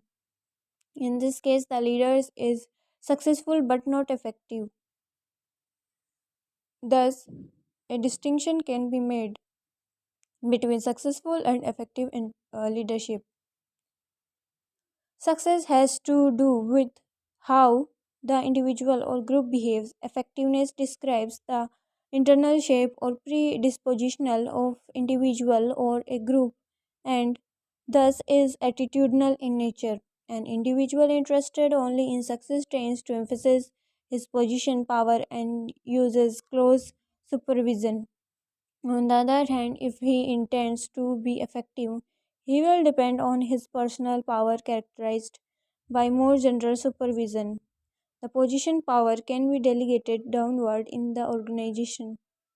The personal power can be delegated but is generated upward from below through follower acceptance. The successful or effectiveness is not either or position. However, rather these can be in the form of continuum ranking from very successful to very unsuccessful or very effective to very ineffective as such are shown in figure 16.3. Here's the figure 16.13 named successful and effective leadership continuum where has a point attempted leadership divided into two parts that called resultant behavior that are successful and unsuccessful. Again, successful is divided into two parts, effective and ineffective. Thus, a manager can be successful but ineffective, having only a short term influence over the behavior of others. On the other hand, if a manager is both successful and effective, his influence tends to lead to long run productivity. However, it should be emphasized that successful and effectiveness framework is a way of evaluating the response to a specific behavioral response and uh, not of evaluating performance over time. Total performance is the result of host of factors and not of leadership alone. Hence, can be evaluated in the light of these factors. Now, on page number 396 of the reading, has a heading named Leadership Styles in Indian Organizations. In this, in the first instance, Indian management is generally believed to be autocratic with subordinates closely supervised by the superiors, and only a limited degree of participation is allowed for the subordinates. However, the real situation in this context can be appreciated and only when a detailed account of various practices is taken for consideration. Fortunately, some employed studies are unavailable in this context, which do not necessarily support the traditional rather traditional form. Rather, they present a mixed note. The review of various studies fails to give a generalized result. The findings are too diverse, sometimes even contradictory. It indicates the absence of clear cut direction in the management behavior, thereby reflecting a lack of managerial conviction and values. Since managerial styles are determined by a host of factors such as forces and superiors, subordinates, and situations, it is unlikely to expect a uniform leadership style. India, Indian work organization from this point of view can be classified into three groups which have some distinctive features and consequently the different leadership style. Such classification may be: first, family managerial traditional organization; second, professionally managed Indian organizations; and foreign foreign owned organization; and third, public sector organizations. In family managed traditional organization, the most prevalent style is autocratic. Son and grandsons of the entrepreneurs are automatically promoted without any consideration of efficiency or overall suitability. Thus, there is management by inheritance or management by chromosomes, with the result that these organizations are heavily centralized in the organizational structure and are authoritarian in their approach. In many such organizations, a certain amount of paternalistic attitude prevails.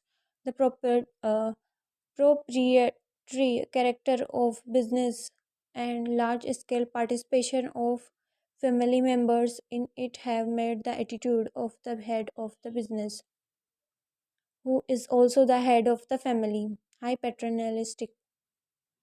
The same paternalistic attitude extends to the employees and has developed a set of values in an employer with his employees. At the initial stage, authoritarian style is more suitable with this organization which these organizations have followed. However, such has also been inherited by successors without any appreciable change or modification.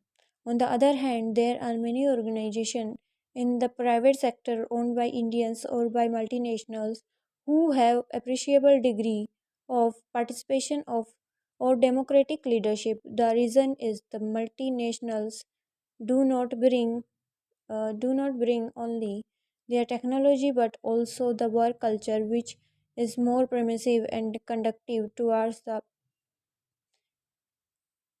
greater in such organization towards the application of modern approach of management. As such, degree of participation greater in such organization. The third category of organizations are in public sector. Hence, bureaucratic style is more prevalent, owning the work culture inherited by public sector managers. Initially, public sector organizations were meant by civil servants who brought a lot of bureaucratic culture with them. The net result is that the entire organizational processes are governed by bureaucratic model. Its implication is status differentials, class distinctions, and impersonal relationships which work against participative style. The right style. What is a right leadership style for Indian managers is difficult question to be answered only often comes across a fertile search for a style appropriate for Indian managers. There are numerous variables which affect the leadership style. Thus, what may appear to be an effective leadership style for a manager may not be equally appropriate to others. The important variables in this context are superior subordinates and situation under which a particular style is followed. The analysis of these variables may throw some light upon the adoption of appropriate style. Now, on page number 397 of the reading, here are some points named first. Indian society. Indian society is generally considered to be a traditional one. In such a society, power and authority are considered important characteristics. There are three important aspects of Indian society, viz. Joint family, caste system, and ritualism. Ritualism. The values inherent in the joint family are responsible for generating authoritarian attitudes.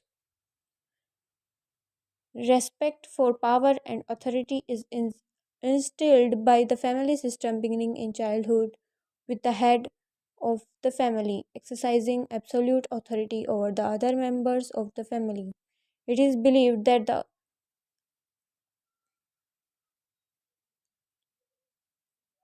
it is believed that it is believed that this respect for authority spreads through every type of social system, including work organizations. The authority of superiors at workplace was especially exerted during the behavioral tour during British colonial period when British superiors exhibited a high degree of authority in their behavior towards Indian subordinates. Similarly, caste system is emphasized too much that it creates conflicts between two different castes. Besides, there are many rituals in the Indian society. They reduce anxiety, like other given ways of doing things provided by tradition and society. Rituals help in the smooth functioning of a system or an organization and reduce anxiety and tension relating to new situations. They also prevent the development of exercise of discretion and the power of decision making in situation of uncertainty.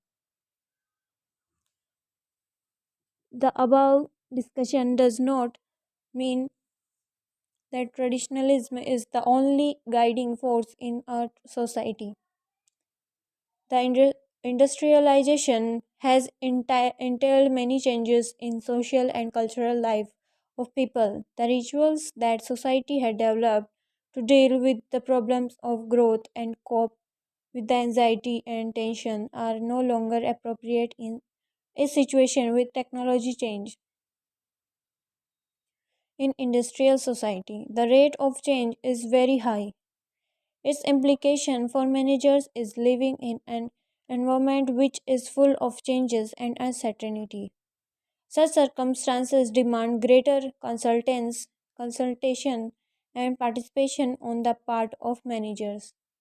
Thus, the changing situation is more suitable for participative style. Second, Indian managers. There is no uniformity in the attitude, personality, and educational background of Indian managers. We find the just literate top managers along with fully qualified professional managers. Naturally, leadership style may present two extreme ends. The former group of managers perceive themselves self-developed and self-content. As such, they present very little scope for participation. On the other hand, young professional managers have more interdependence and apply more integrated approach. Hence, they are likely to follow and expect of others is a more democratic approach. The satisfaction of such managerial class seems to depend on degree of responsibility, trust, etc. They are prepared to delegate, train, and be employee oriented but find organizational climate inhibiting such orientation. Considering these variables, the appropriate style may be near participative leadership. A manager should not be necessarily adopt his style for present situation only, but he ought to look into future too. Many of these training forces and participation may be subsided by the uh, facilitating forces. There are certain perceptible changes that require greater participation. Unionism at workplace, professionalization of management, rapid industrial growth, and technology changes demand for more autonomy and interdisciplinary approach by new generation and democratic way of living demands more participation. Therefore, a move towards participative style has already begun in enlightened companies in India. There are various such organizations in public sector and private sector in India following such a style. Situations prone to authoritarian may be only to the tune of 20%. Abnormal situation may exist only to the tune of 10%. So a manager should go for 80 to 90%. Situation may exist only uh, so a manager should go for 80 to 90% cases. However, it should not be taken for granted that this style may be suitable in all circumstances. A particular style requires work culture. Now on page 398 of the reading. Looking into the future, work culture may be changed to suit participative style because authoritarian work culture is unlikely succeed in the future. While the above discussion presents the view of leadership styles followed by Indian managers, Exhibit 16.1 presents the management or leadership styles of some of the top industrialists and professional managers at the highest level to show what styles they have adopted to achieve success. Now, here is a heading named Exhibit 16.1 named Leadership Styles of Some Industrialists and Chief Executives. First, Dhirubhai Ambani, ex chairman of Reliance, first generation entrepreneur but has built the largest company in the private sector, believes in entrepreneurial style with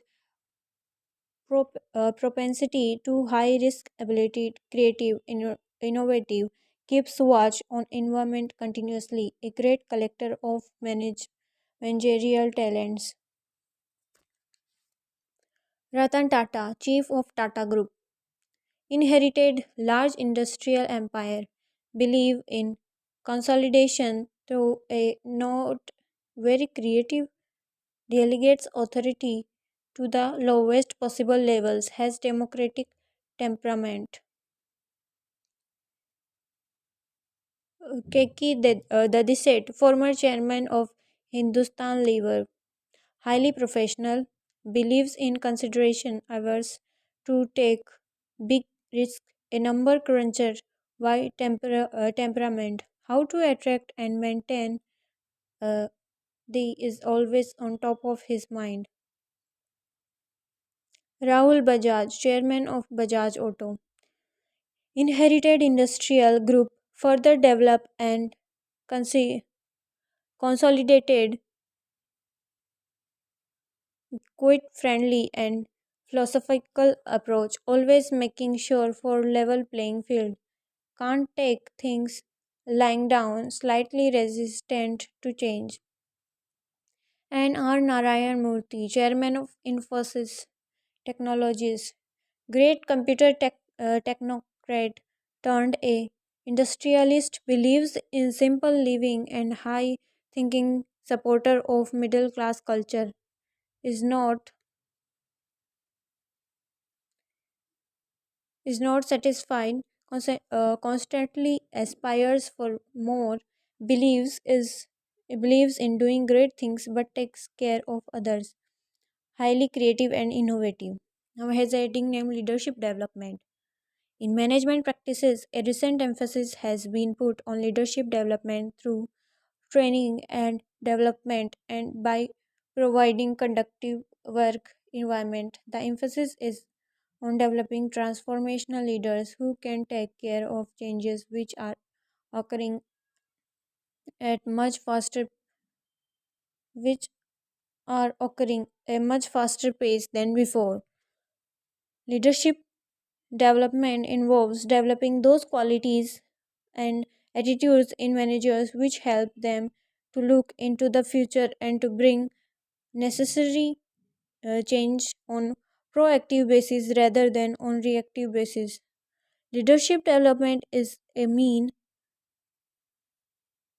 means to an end, the end being successful change and competitive advantage. It has it has to have a